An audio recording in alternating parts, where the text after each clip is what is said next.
Central to Islam's concept of God's purposes is that he has revealed himself to humankind since creation through a succession of prophets and scriptures. Foremost among these prophets among these scriptures are the Hebrew Torah and the Christian Gospels. 18 Hebrew patriarchs and kings are reverentially mentioned in the Quran. Islam gives David and Solomon higher status than Judaism does. According to Judaism, they are sinful monarchs. According to Islam, they are sinless prophets. According to the Quran, Abraham is a Muslim, the builder of the Kaaba, Islam's most sacred shrine in Mecca. Islam believes that because of God's love for Christ, he raised him up to heaven just before the crucifixion. Christ is thus alive today in heaven, according to Islam, and will return to earth to usher the millennium. Christ was born of Mary, a virgin, by the direct creative act of God. According to the Quran, Jesus spoke in his cradle, healed the sick, raised the dead, miracles that the Quran does not accord to Muhammad. Mary is reverentially mentioned in the Quran more often than in the New Testament.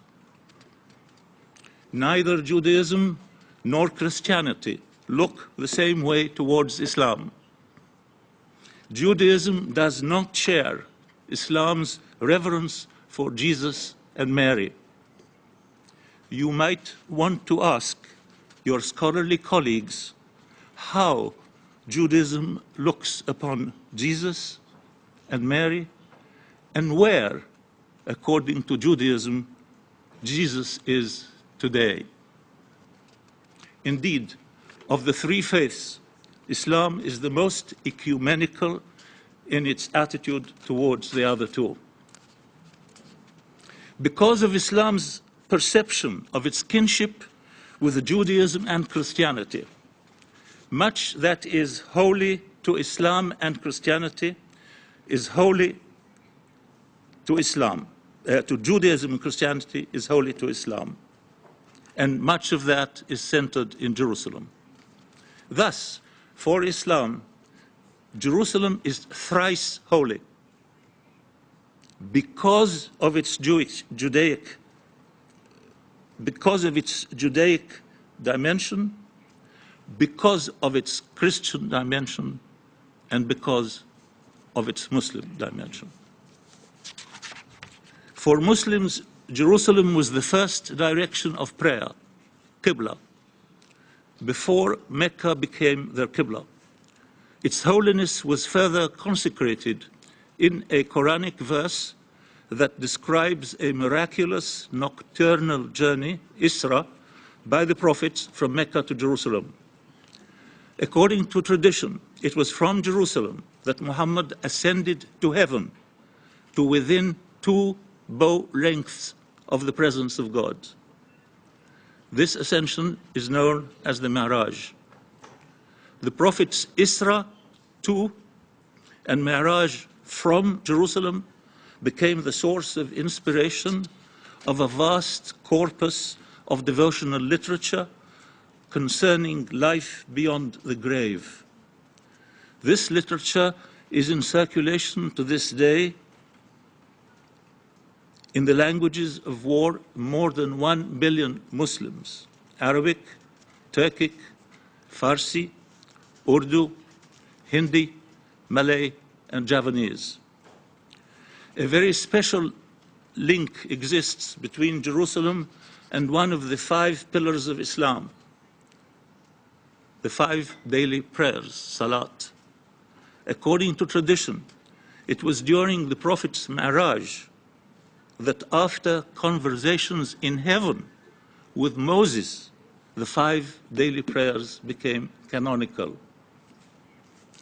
To commemorate the Isra and the Mi'raj, the Umayyad dynasty, based in Damascus, graced Jerusalem towards the end of the 7th century with 2 architectural gems, the Mosque of the Dome of the Rock and the Al-Aqsa Mosque, which form, with their compounds and walls, the noble sanctuary, Al-Haram Sharif. The former, the dome, is the earliest surviving Muslim building, while the inscriptions inside the dome are our earliest dated fragments of the Quran. Down the centuries, succeeding dynasties, ruling from Baghdad, Cairo, and Constantinople, embellished Jerusalem with mosques, theological colleges, Sufi convents, abodes for holy men, orphanages, souks, hospitals, hospices, fountains, baths, inns, soup kitchens, palaces for ritual ablution, mausoleums, and shrines. These buildings were maintained through a system of endowments. The revenue of entire villages in Palestine, Syria, or Egypt were dedicated to these endowments. The donors were caliphs and sultans, military commanders and scholars, merchants and ladies of rank.